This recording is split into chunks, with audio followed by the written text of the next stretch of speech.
Good afternoon, good afternoon again, folks. Welcome to another episode of Spilling Tea. I'm your host, Tiffany Daniels. We are going back to that horrible world known as the JRC, but before we do the usual disclaimers,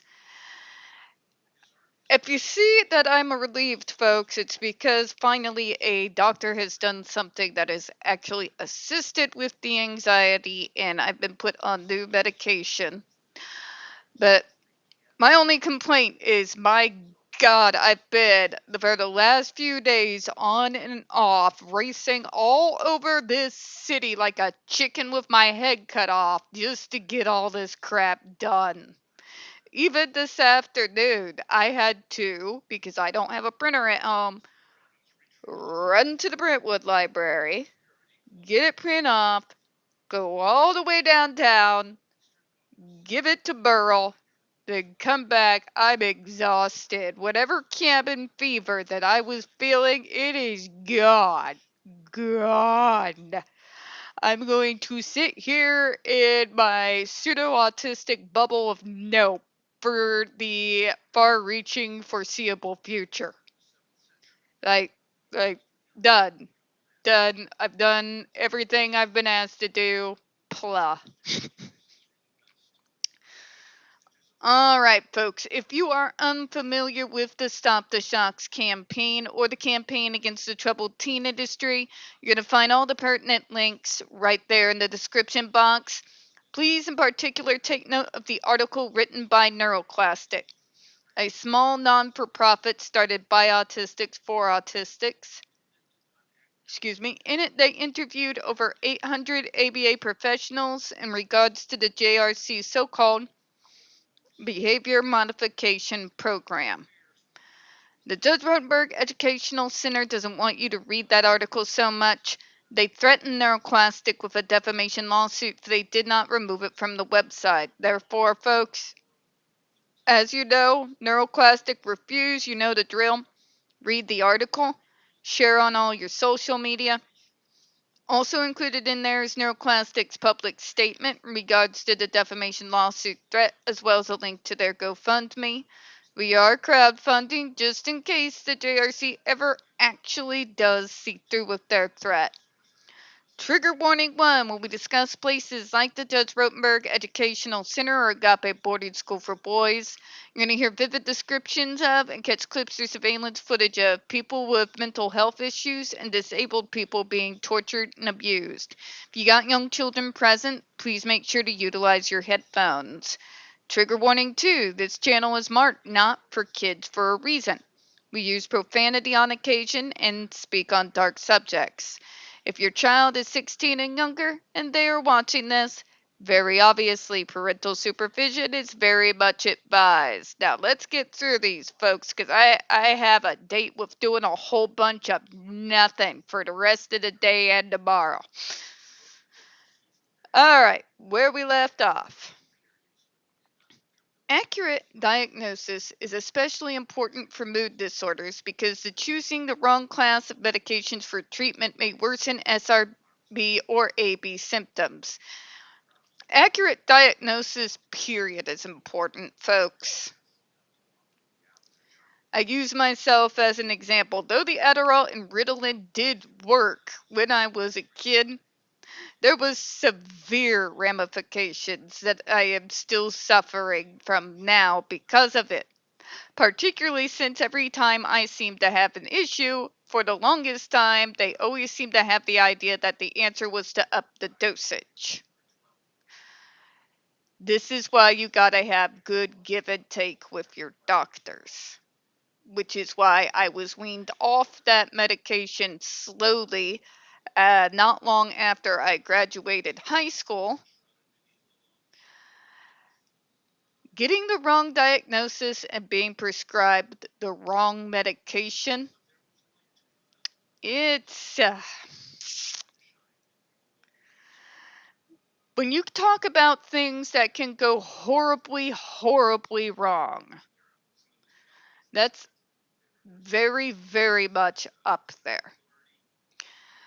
I usually encourage folks Although self-diagnosis is a part of getting an official diagnosis, make sure you get first, second, and when the occasion calls for it, even a third opinion. Mine, and I came to a consensus at every single team that I've had since then has come to the consensus of the exact same diagnosis. That was after I got diagnosed properly, that is. So, talk to your doctors. Open up that medical history. I don't care how embarrassed you are by some relative. If it is an issue that may pop up because of genetics, talk about it. Okay?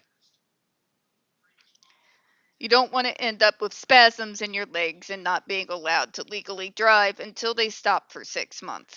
It's not fun, kids. It's not fun at all. For example, individuals who have bipolar disorder can be misdiagnosed with depression, especially children and adolescents. There's also comorbid. There's a lot of mental health diagnoses that coincide with autism. One of the ones that I have seen is people who have both bipolar and are autistic.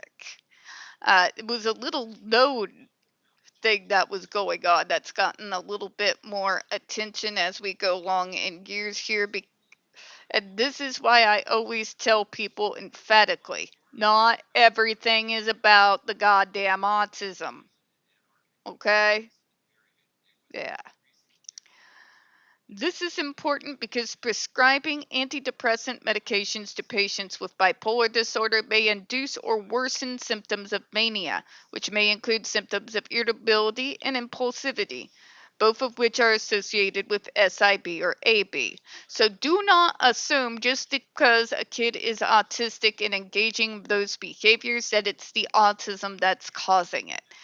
It could very possibly be that your kid has a comorbid diagnosis. Okay? And what I've noticed with my own mental health issues is that they can feed each other in the worst possible way. The underlying issue that is causing the autistic to react in stereotypical not great ways that can cause that dangerous, self injurious, or aggressive behavior may have nothing to do with the autism itself. It could be the other issue that is then triggering the behavior, and then the behavior manifests in a way that is similar across the board amongst pretty much all autistics. Just because it looks the same doesn't mean the autism is to blame. My God, I rhymed. Send help. Alright? Medications approved to treat bipolar disorder include atypical antipsychotics, anticonvulsants, and lithium salts. Risks associated with these medicines include and are not limited to sedation, metabolic changes, rash, and other cardiovascular, endocrine, hematopoietic, or neurological adverse reactions.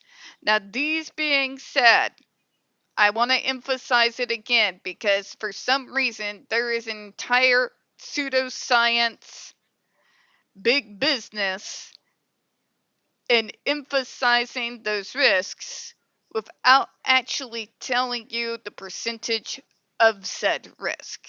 How likely are you to end up experiencing those possible side effects? More often than not, none. Okay? But that's also why proper diagnosis is so damn important because if you're like me and you were just, they started to throw pills at you by the time you were in second grade, by the time they realize that the diagnosis is incorrect, the damage has already been done.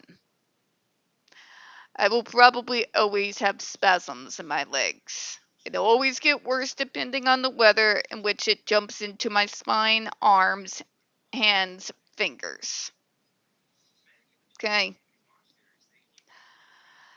But the percentile of those that would be at risk for such side effects is so small that more than likely you're going to suffer the light side of side effects than you are the very worst. Okay? If there were a large number of people that came up with some of the more severe possible side effects, that medicine would be yanked off the market. You can tell me Big Pharma all you want to, but you want to know what Big Pharma cares about more than anything? Your money.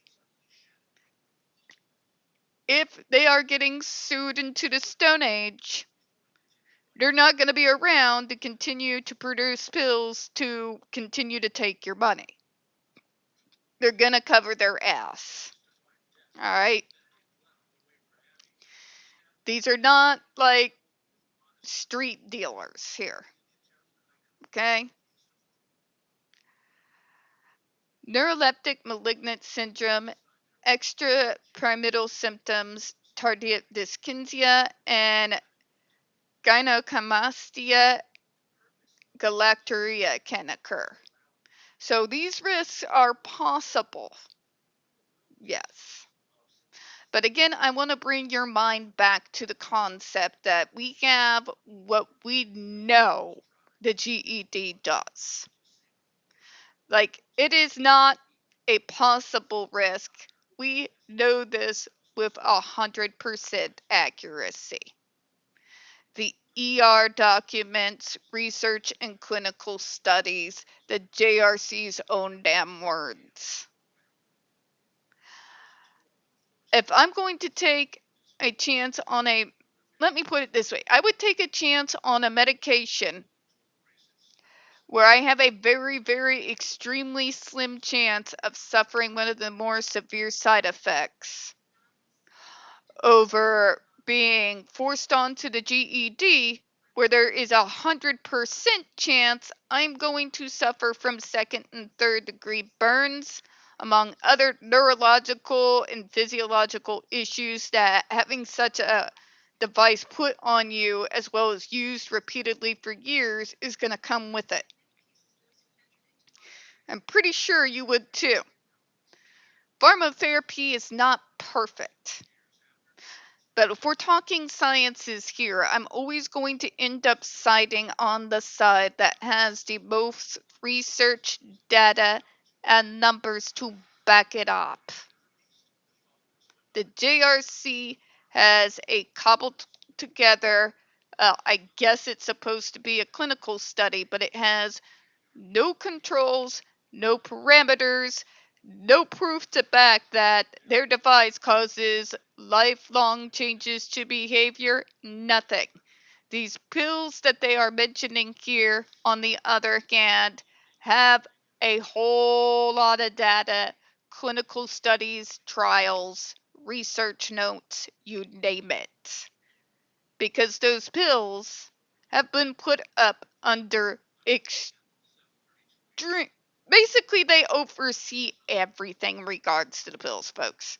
They face way more scrutiny before they are allowed to put a new drug on the market than the GED has ever at any point in time been given. Okay? If we're talking your kid's health here, kind of need to go with the thing that we have the data, the research, the numbers to back it up, as opposed to an unproven quackery masquerading itself as science. We're going to go ahead and close on that one, folks. We don't get very many views on this channel. The few we do tend to get removed from time to time. You know the drill. Please don't forget to hit the like button, hit subscribe. Please don't forget to hit the comments. I appreciate your time this afternoon. As always, folks, we here at Smelling Tea hope you have a good one. I'll see you here in a few minutes. Bye-bye, everyone.